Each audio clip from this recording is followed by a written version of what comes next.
रात 10 बजे DD national पर।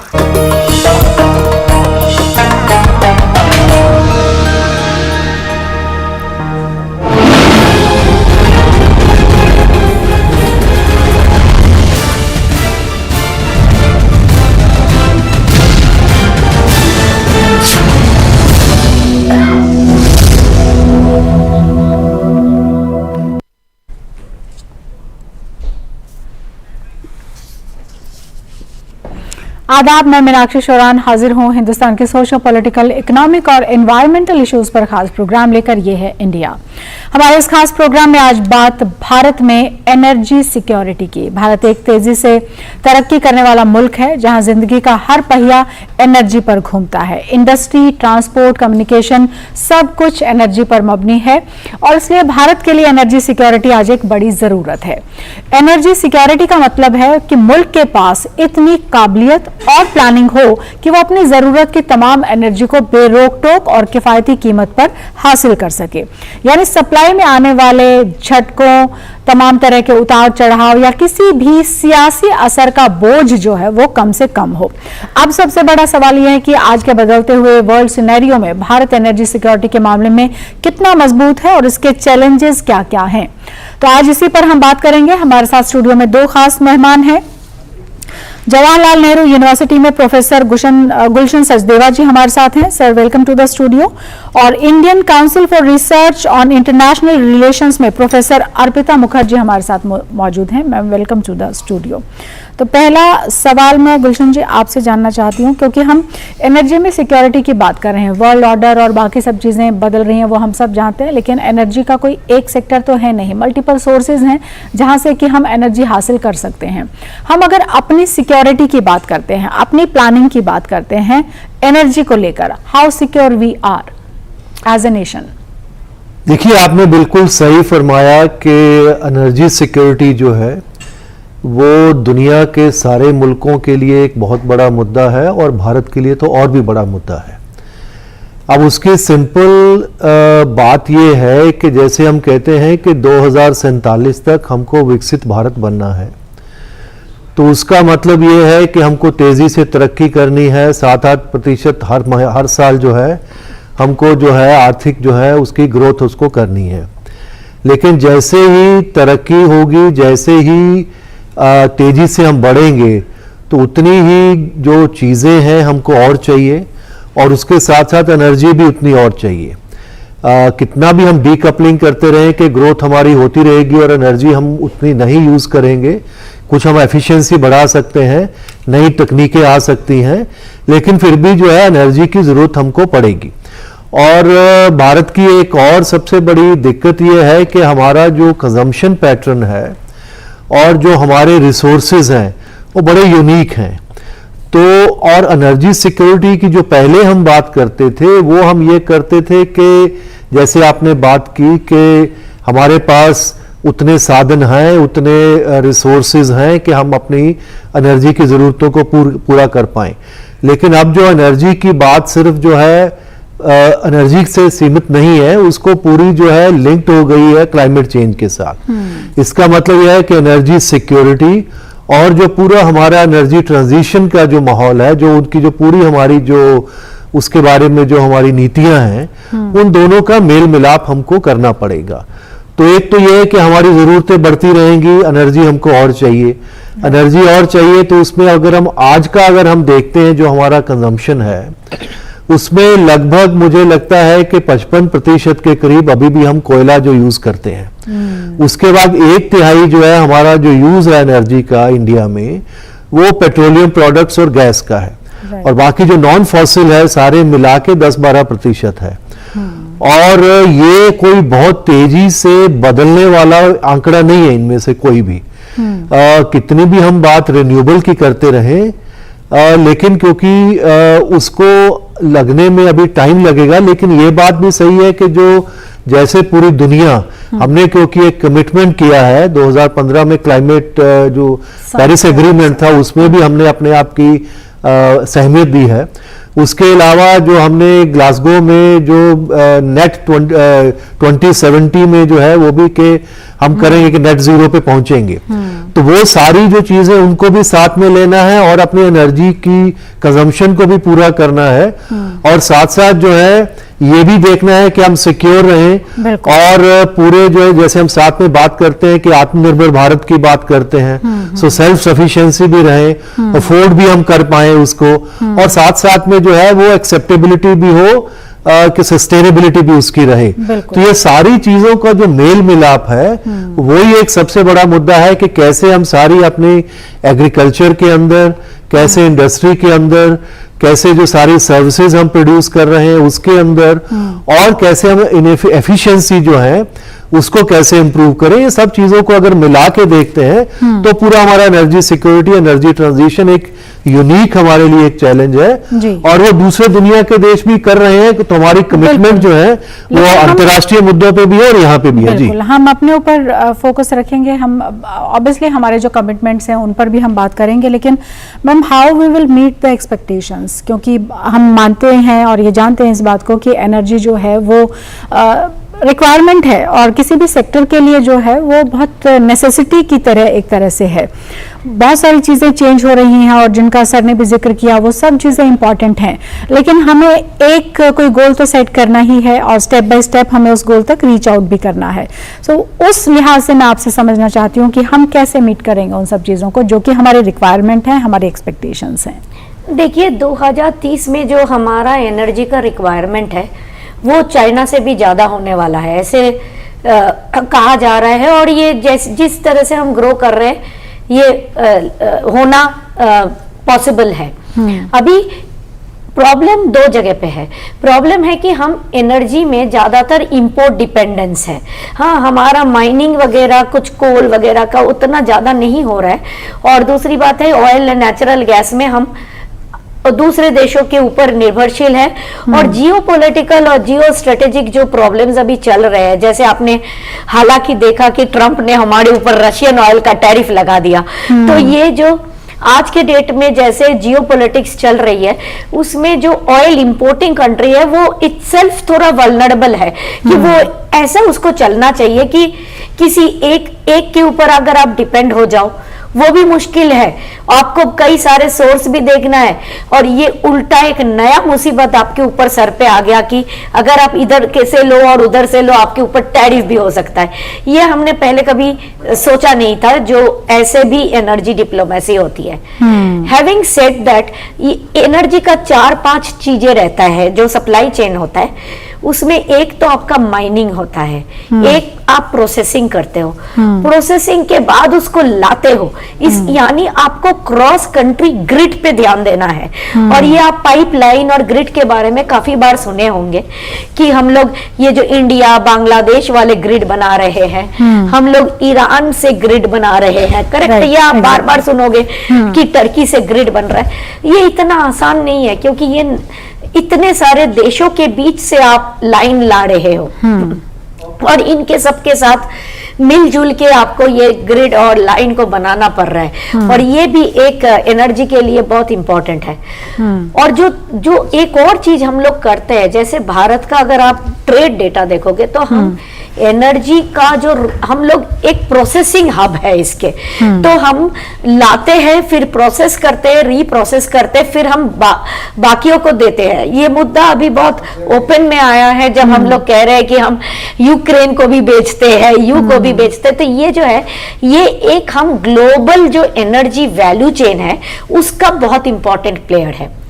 मगर जैसे गुलशन जी ने कहा है कि हमारा अभी तक जो एनर्जी का काम है ये मेजॉरिटी जिसको हम कहते हैं फॉसिल फ्यूल में है। हमारे पास जो हाइड्रो है, हमारे पास जो सोलर है, इसकी फुल पोटेंशियल अभी तक हम नहीं गए।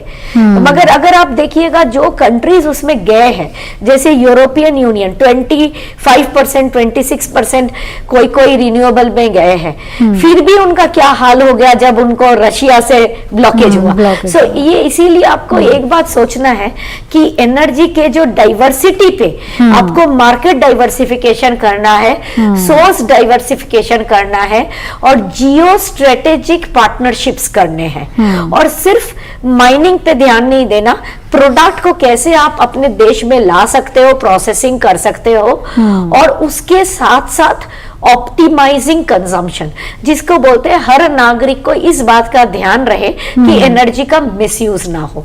यानी हम लोग जो बोलते हैं ना कि हमने पानी चला के छोड़ दिया या इधर फ्री दे दिया, फ्री इज फाइन, मगर उसको आप मिसयूज ना करो। ये हर इंसान को इस बात पे ध्यान देना बहुत जरूरी है। बिल्कुल। तो एक तरीके से हम ट्रांजिशन के फेज में तो है, हम चाहते हैं कि हम जो फॉसिल फ्यूल्स हैं उनको छोड़कर जो बाकी रिन्यूएबल एनर्जी है उसकी तरफ शिफ्ट करेंगे, लेकिन उस ट्रांजिशन में और वहां तक हमें मैच करने में थोड़ा सा जो टाइम लगेगा वो भी काफी इंपॉर्टेंट है। हमारे साथ एक और मेहमान जुड़े हैं जिनका हम इंतजार कर रहे थे। ओएनजीसी में कॉर्पोरेट प्लानिंग के executive director Ajay Kumar Singh ji. Sir, welcome to the studio. और हम बात कर रहे हैं एनर्जी, क्योंकि आप इंडस्ट्री हो, ट्रांसपोर्ट हो, कम्युनिकेशन हो, everything is revolving around energy. Energy बहुत जरूरी है, वो क्योंकि आज हम ऑयल और बाकी जो चीजें हैं उनके ऊपर चर्चा करें, अदरवाइज भी एनर्जी किसी भी स्पेक्ट्रम में हम देखते हैं तो वो इंपॉर्टेंट तो होती ही है। सो आपसे जो मैं जानना चाहती हूँ वो ये, क्योंकि ओएनजीसी की हम बात कर रहे हैं तो उसमें ऑयल जो है उसको हम एक तरह से बेस कह सकते हैं, लेकिन ऐसा नहीं है कि रिन्यूएबल एनर्जी में ओएनजीसी का कोई काम नहीं है। तो ये एनर्जी सेक्टर की जब हम बात कर रहे हैं और जिस तरह का वर्ल्ड ऑर्डर बदल रहा है, सिचुएशन जो है चेंज हो रही है, हमारी डिपेंडेंसी अभी भी इंपोर्ट पर है, ऑल्दो हम एक्सपोर्ट कर रहे हैं, लेकिन उस सब को लेकर जिस तरह का भी माहौल है, हम अपने आप को कितना सिक्योर मान सकते हैं, क्योंकि we are a large nation और हमारे रिक्वायरमेंट्स भी उतनी ही ज्यादा हैं। देखिए, मेन चीज क्या है, fossil fuel which is very convenient for use over the year last 1 century, the oil and gas has given more support to energy sector, and its contribution has gone high and high. The primary fuel was earlier was coal, but coal has its own limitation with respect to transportability, and the second part is the emission, that is pollution to the environment. Yes. The second is, now when you come to the what next option available to the world is oil and gas. Oil is more transportable. If you see all this transport, they depend on the oil, crude oil that is developed to high speed diesel or for petrol, for that purpose, for aviation. So as such there is no, till date there is no alternate to oil and gas. Of course there is other alternate has come like electricity, battery, but they will not be able to propel the large ships. They will not be able to, as on date, they will not be able to propel the aircraft, helicopter, all these things. So oil and gas is going to be there at least for next 2 to 3 decades. But right. Not to this extent, but yes, when you speak about transition fuel will be there, transition period will be there, because all world, everybody want to move towards the cleaner energy. For that purpose we have moved from oil to gas.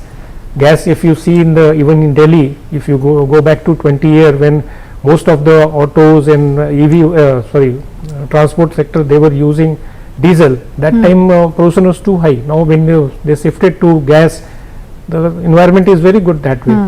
So it is going to remain there, and as such energy part, not only this, ONGC has moved for the greener also. We have gone for in subsidiary. थोड़ा हिंदुस्तानी भाषा का हम इस्तेमाल ज्यादा कर सकते हैं, क्योंकि दोनों ही व्यूअर है जिसको हमें एड्रेस करना है। श्योर। ONGC ने ONGC ग्रीन एनर्जी करके एक सब्सिडरी कंपनी खोली, 100% सब्सिडरी कंपनी खोली है जी, जिसका ये टारगेट है कि 2030 तक हम 10 गीगावाट इलेक्ट्रिसिटी प्रोड्यूस कर सकें। तो उसके लिए ऑलरेडी हमने 1 लाख करोड़ का जो बजट सैंक्शन कर रखा है, एंड आज से 2 साल पहले ONGC सिर्फ 0.5 गीगावाट प्रोड्यूस करती थी। आज की डेट में हम 3 गीगावाट प्रोड्यूस करते हैं बाय एक्विजिशन और बाय मर्जर ऑल्सो। सो हम लोग टारगेट पे हैं और हम लोग कमिटेड हैं कि हम लोग स्कोप 1 2030 तक कर लेंगे। स्कोप 2 जो आपका इमिशन नॉर्म्स है कार्बन मैनेजमेंट का, स्कोप 2 वो हम 2038 तक कंप्लीट कर लेंगे। दैट इज मच अहेड, जो हमने पहले प्रॉमिस किया था 2045 तक, तो उससे 7-8 साल पहले ही कर लेंगे। और स्कोप 3 जो अल्टीमेट एम है, कंट्री ने भी माना है कि हमें 2070 तक उसको अटेम्प्ट करना है, उसको भी हम कर लेंगे। और एनर्जी सेक्टर में हमारे बहुत सारे जो निवेशन है, ऑफशोर में भी है। अभी आपने सुना होगा कि प्रधानमंत्री जी ने 15 अगस्त को ये अनाउंस किया था कि हम डीप वाटर में जाएंगे, अंडमान में ऑफशोर में हम वहाँ पे एक्सप्लोर करेंगे और वहाँ से ऑयल एंड गैस लेके आएंगे। वो भी हमारा लक्ष्य है।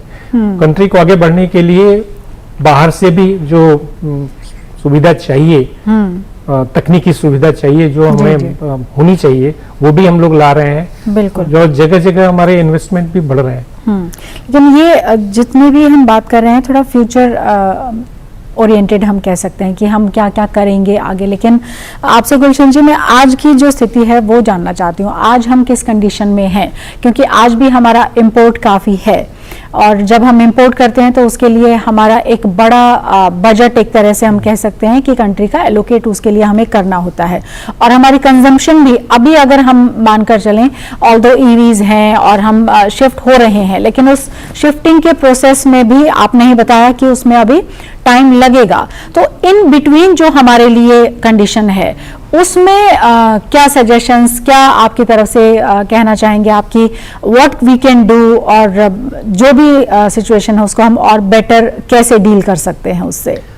उसमें 2-3 मुद्दे हैं। एक तो ये है कि जैसे अर्पिता जी ने कहा कि हमको डाइवर्सिफिकेशन करना है। डाइवर्सिफिकेशन सोर्सेज ऑफ सप्लाई, जहां से आ रहा है हमारा सारा, जैसे 80% से ज्यादा जो है हमारा जो क्रूड ऑयल है वो बाहर से आता है। तो पहले जैसे वो 2/3 70% के करीब जो है वो वेस्ट एशिया से आता था।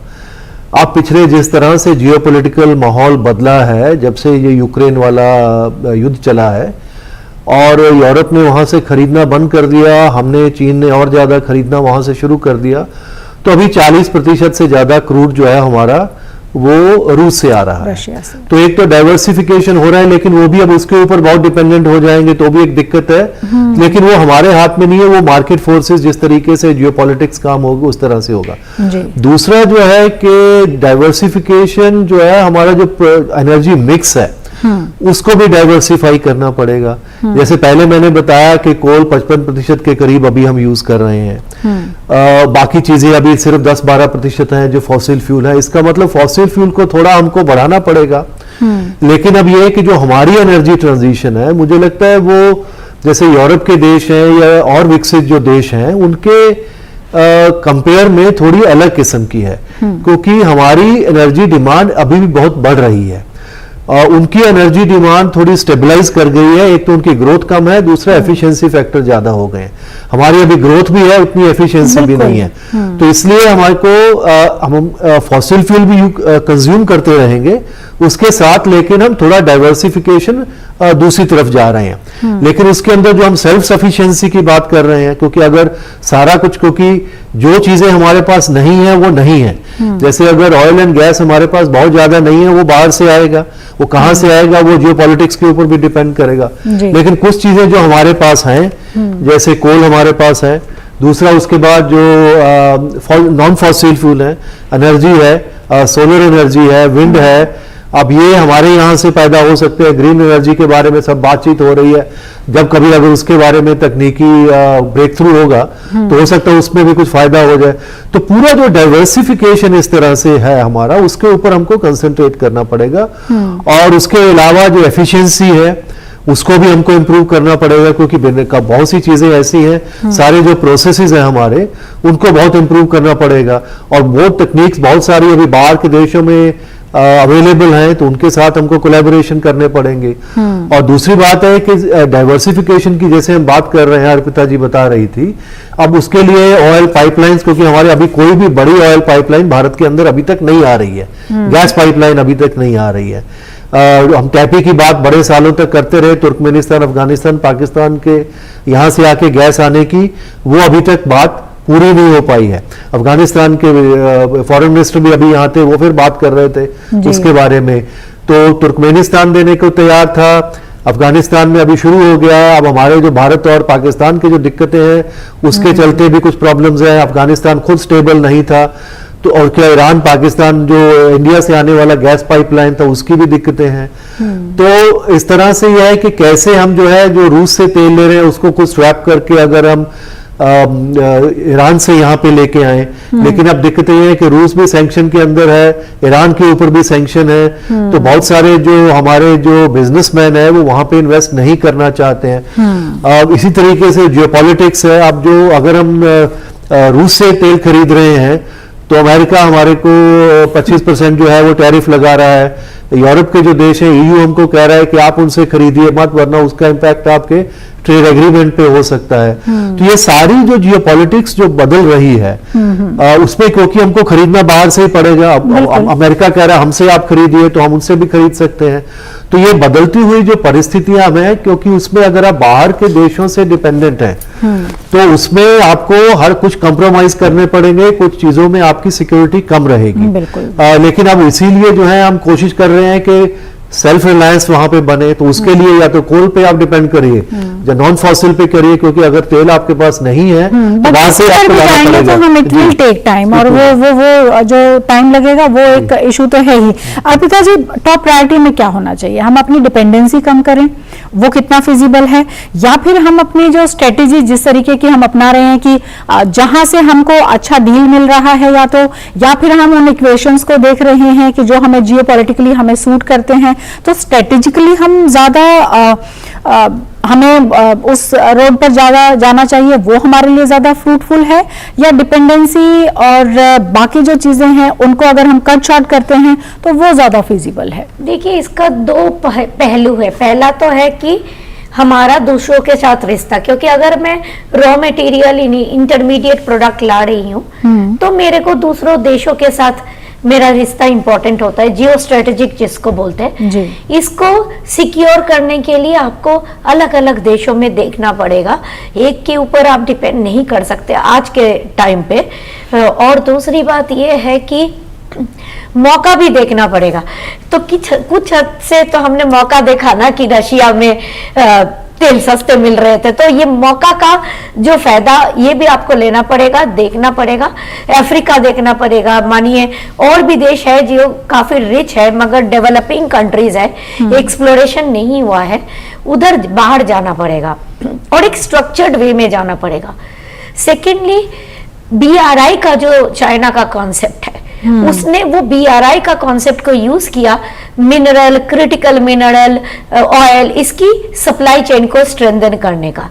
इस टाइप का मैसिव पब्लिक सेक्टर इन्वेस्टमेंट करना, अभी भी इंडिया में काफी पब्लिक सेक्टर है, ये हम लोग चाइना के बाद पब्लिक सेक्टर में सबसे ऊपर है, मगर हमारा अभी तक वैसा एक साथ जाके एक साथ मिलके मैसिव इन्वेस्टमेंट नहीं हुआ है। हम लोग अलग अलग से जाते हैं और बिड कभी कभी मिलता है, कभी कभी मिलता नहीं है। ये एक चीज पे हमको ध्यान देना पड़ेगा।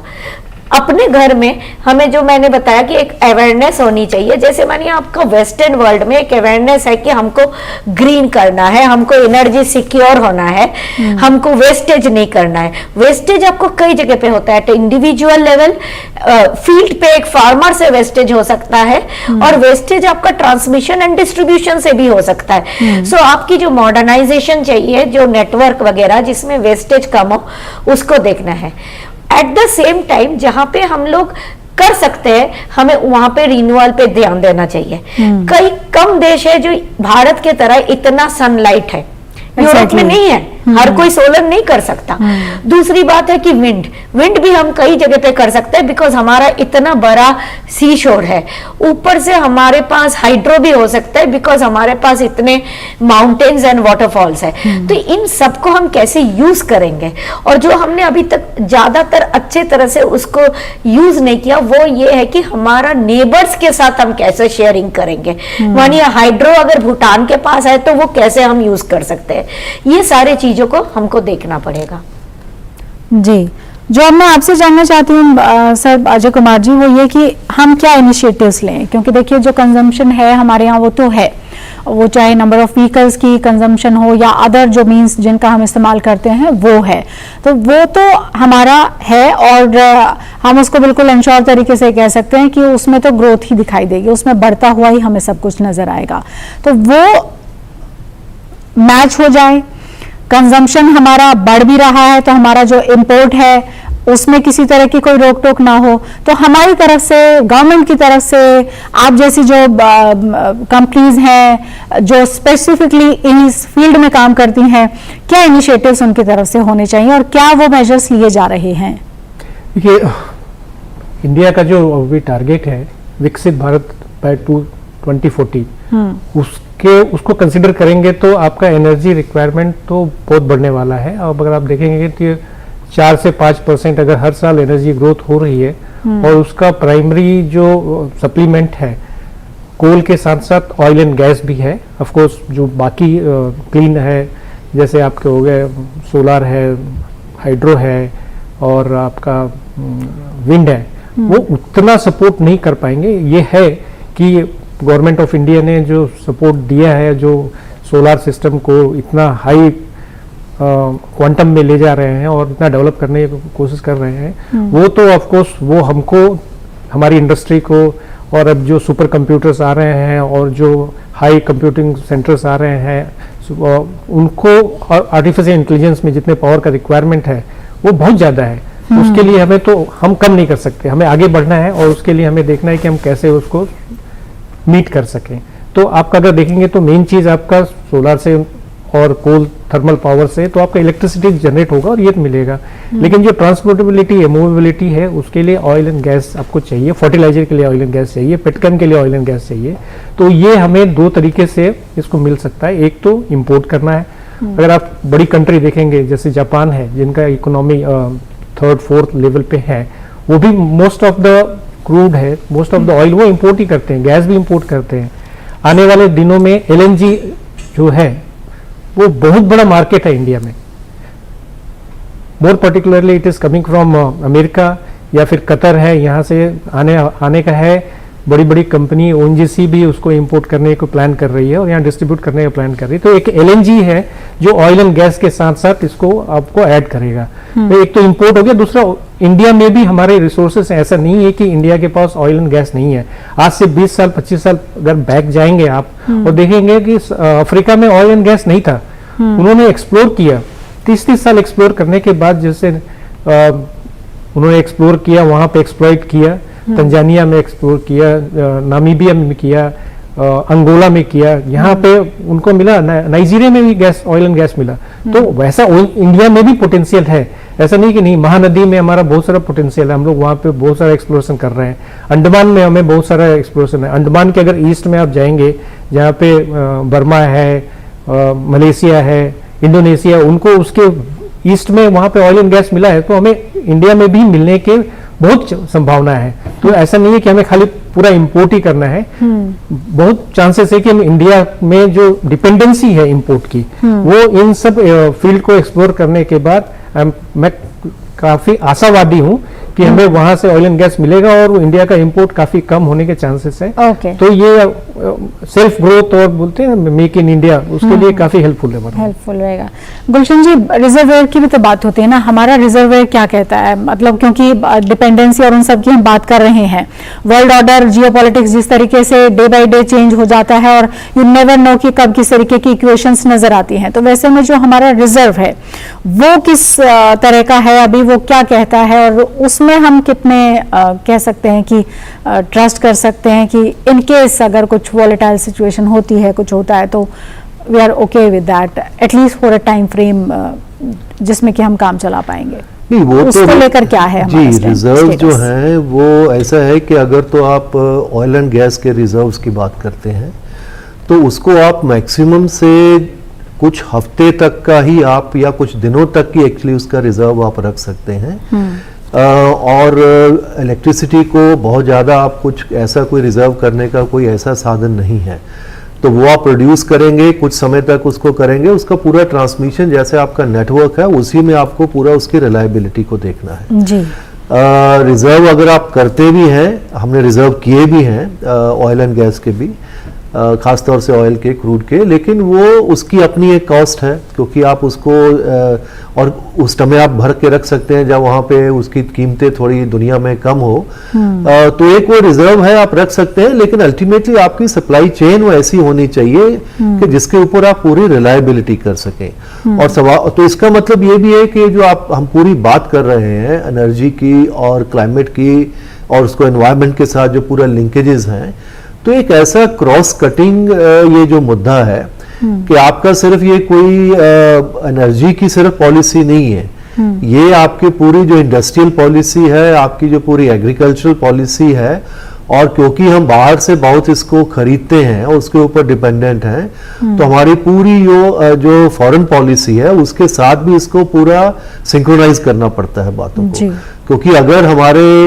रिश्ते जो हैं अगर रूस के साथ अच्छे हैं तभी हम उनसे तेल खरीद पा रहे हैं, अगर हमारे रिश्ते सारे जो हैं मिडल ईस्ट में या वेस्ट एशिया के जो देश हैं वहाँ पे उनके साथ अच्छे ताल्लुकात हैं, चाहे वो सऊदी अरेबिया है, चाहे वो अभी इराक से ले रहे हैं या दूसरे देशों से ले रहे हैं हम वहाँ पे, या अफ्रीका के देशों से, लैटिन अमेरिका के देशों से ले रहे हैं, या वहाँ पे जैसे ONGC विदेश का है, बहुत सारे दूसरे देशों में जाके वहाँ पे उन्होंने अपना इन्वेस्टमेंट किया है, वहाँ पे एसेट आप खरीदते हैं तो वो भी आपकी एनर्जी सिक्योरिटी बढ़ाते हैं। तो ये सारी जो चीजें हैं उनको सिंक्रोनाइज करके आप चलते हैं, लेकिन हमारी जो सबसे बड़ी जो दिक्कत है, जो सबसे बड़ा चैलेंज हमारे लिए है, एक तो जैसा इन्होंने बताया कि एनर्जी डिमांड अभी हमारे 10-20 साल में आने वाले बढ़ने वाली है, तो बढ़ती रहेगी, और कुछ चीजें ऐसी हैं जिसके लिए हमको ऑयल एंड गैस चाहिए ही चाहिए।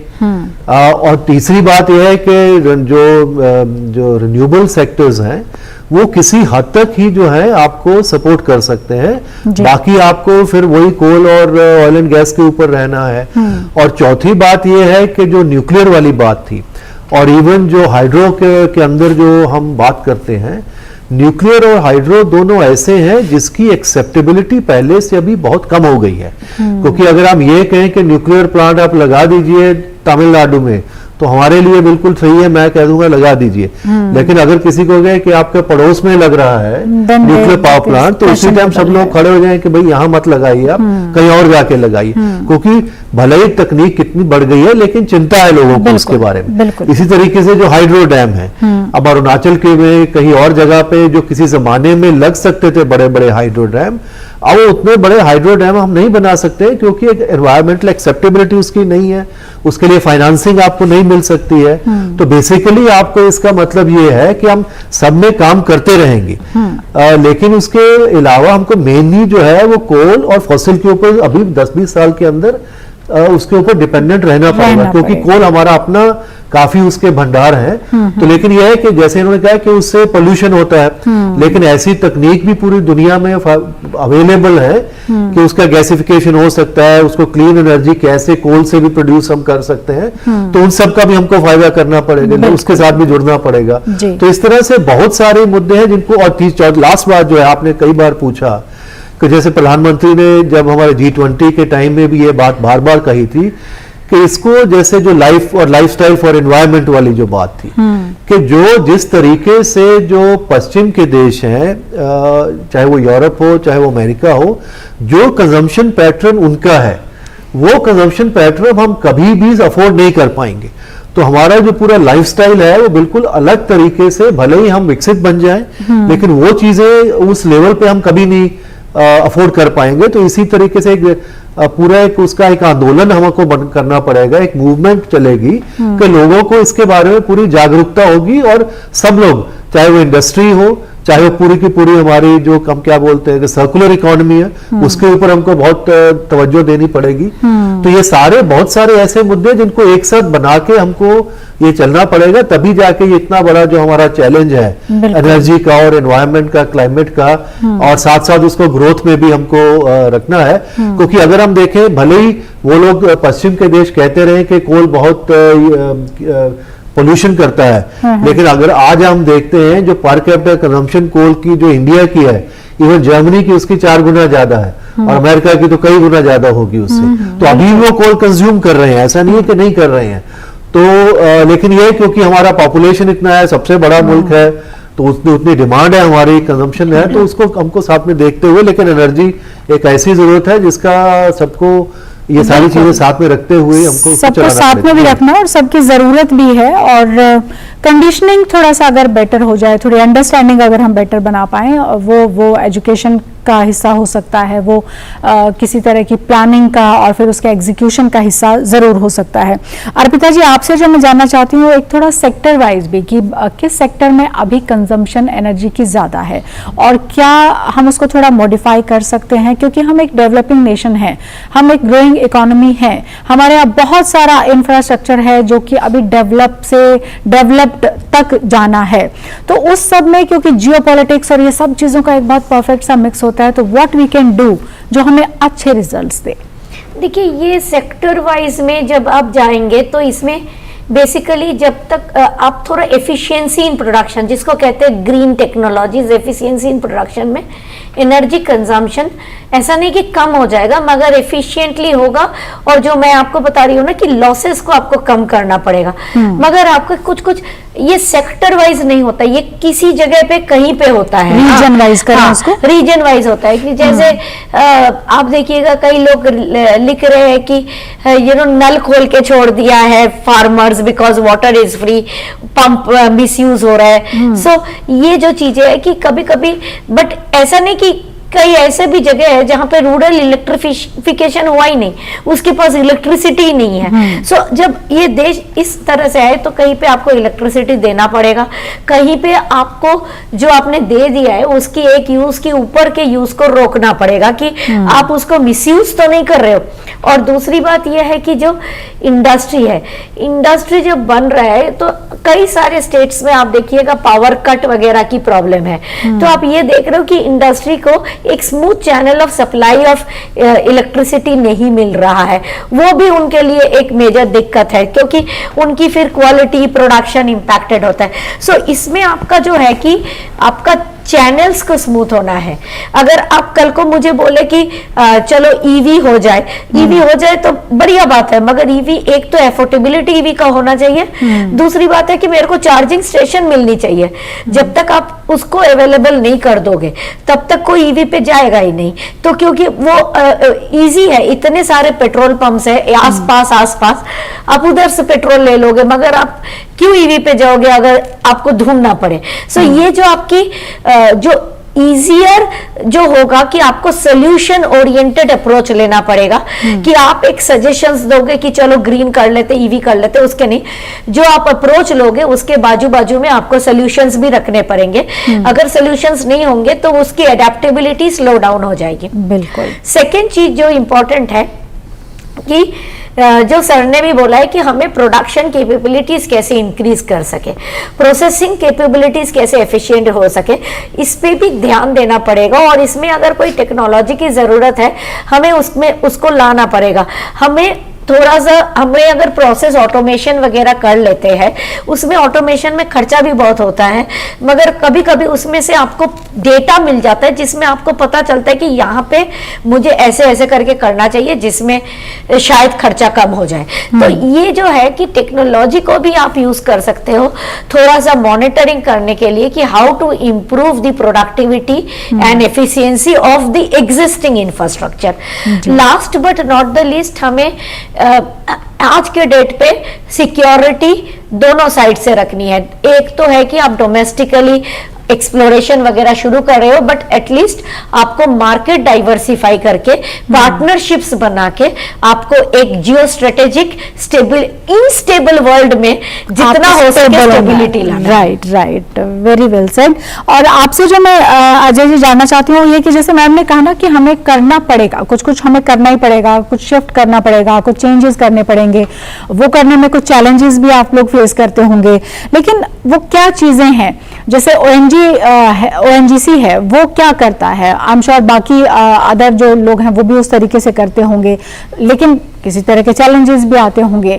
तो वो जो एक ट्रांजिशन कह लीजिए उसको, या जो शिफ्ट वाला जो टाइम पीरियड है, या फिर आप लोग क्या कर रहे हैं, क्या फेस कर रहे हैं, किस तरीके से एड्रेस करते हैं उन चीज़ों को, वो सब क्या है?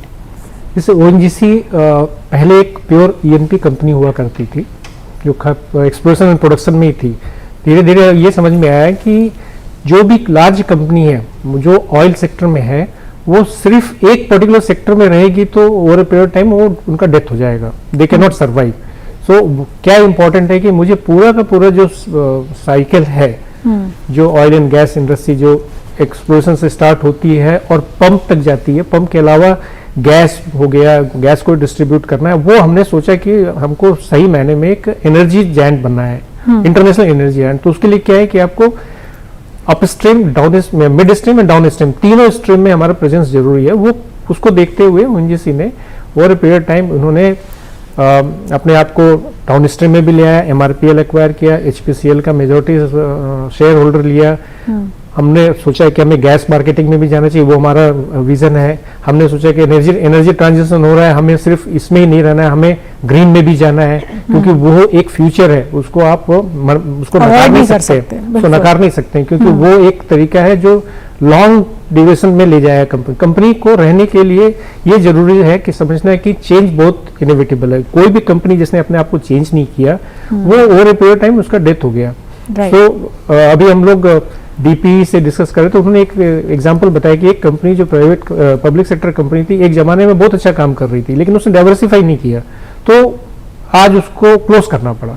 तो एक एनर्जी सेक्टर में हमें रहना है तो हमें अपने आप को चेंज करना है, और नॉट ओनली इन ग्रीन, अगर और भी नए जैसे हाइड्रोजन है उसमें भी हम काम कर रहे हैं, सीसीईएस में भी काम कर रहे हैं, जितने भी नए डायनामिक्स हैं जो कार्बन कैप्चरिंग है वो भी कर रहे हैं, जो नए नए तरीके आ रहे हैं उसको ओएनजीसी अडॉप्ट कर रही है, अपने आप को एनर्जी सेक्टर में एक आगे बढ़ने का वो तरीका ढूंढ रही है। और दूसरा चीज क्या है कि एनर्जी ढूंढने के लिए ऐसा नहीं है कि सारी टेक्नोलॉजी आज की डेट में अवेलेबल है। वर्ल्ड में जो चेंजेस हो रहे हैं, जैसे मैं आपको बताऊं, क्वांटम कंप्यूटिंग है। क्वांटम कंप्यूटिंग एक टेक्नोलॉजी है जिससे आप 4 साल का काम 2 हफ्ते में कर सकते हैं। जैसे हम डाटा एक्वायर करते हैं, जो ऑयल एंड गैस जो आपको नीचे भूगर्भ में मिलता है उसका डाटा एक्वायर करते हैं, उसको हम प्रोसेसिंग करने में मिलियंस एंड मिलियंस उनके डाटा होते हैं, जिसको नॉर्मल एक्वायर करके प्रोसेस करके उसको इंटरप्रेट करने में 3 से 4 साल लगा करते थे पहले। बट अभी क्वांटम कंप्यूटिंग आ गई है, जो टेक्नोलॉजी इंडिया में नहीं है,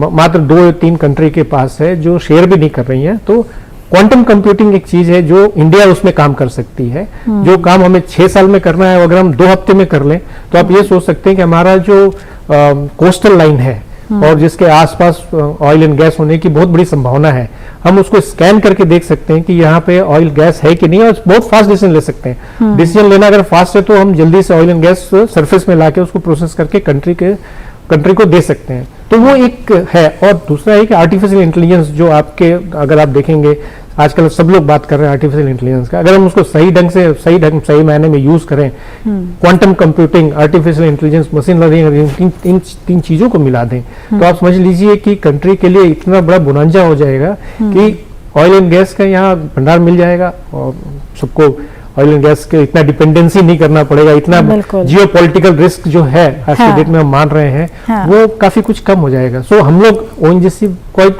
होपफुल है कि ये जो टेक्नोलॉजी आएगी ये इंडिया को एक नए मैप में ले आएगी।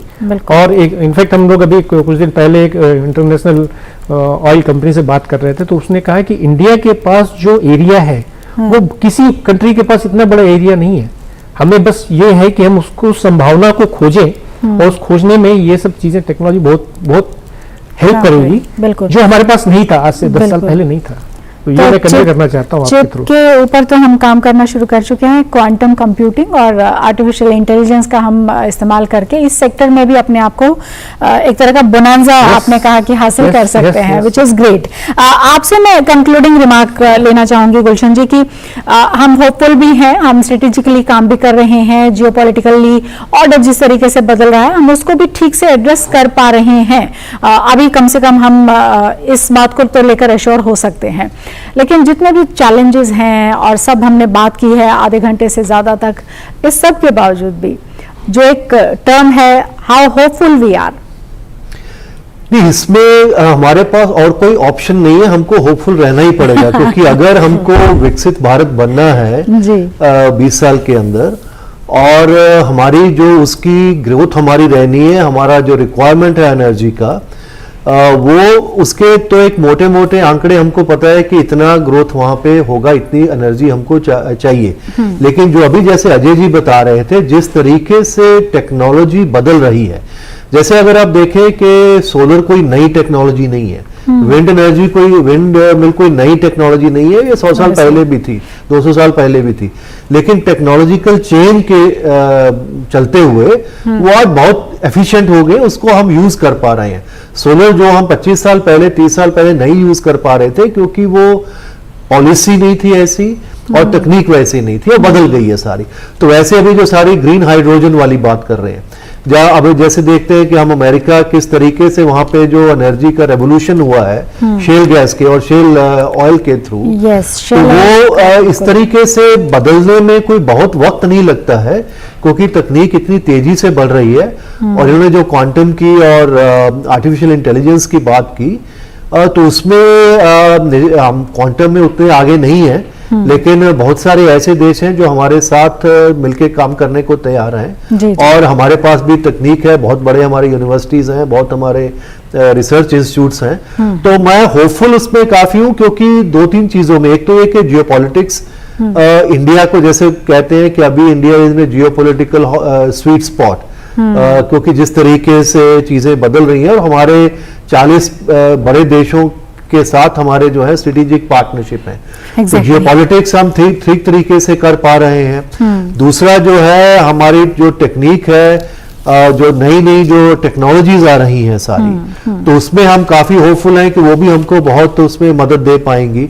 और तीसरी बात है, जैसे इन्होंने अजय जी ने बताया कि हो सकता है हमारे यहाँ से कुछ नए भंडार ऑयल एंड गैस के मिल जाएं, तो इस तरीके से होपफुल कम काफी है, और हो सकता है ये सब चलते हुए विकसित भारत की हम जो अपना लक्ष्य है वो पूरा कर पाएं। बिल्कुल, 2047 थोड़ा सा टाइम है उसमें, और हम जितनी हमारी बातचीत हुई है, हम श्योर सभी उससे एग्री करेंगे कि भले ही हम स्टेप बाय स्टेप आगे जा रहे हैं, लेकिन हम ठीक ट्रैक पर आगे बढ़ रहे हैं, तो जो भी गोल है वो अचीवेबल नजर आता है। बहुत बहुत शुक्रिया अजय जी आपका, अर्पिता जी आपका भी बहुत बहुत शुक्रिया, गुलशन जी आपका भी बहुत बहुत शुक्रिया स्टूडियो में आने के लिए। तो आज की पेशकश में इतना ही। हमारा प्रोग्राम आपको कैसा लगा, आप अपनी राय हम तक दे सकते हैं। इसके लिए हमारा ईमेल आईडी है hopdurdu@gmail.com। इसी के साथ हमारी पूरी टीम को इजाजत दीजिए। आदाब।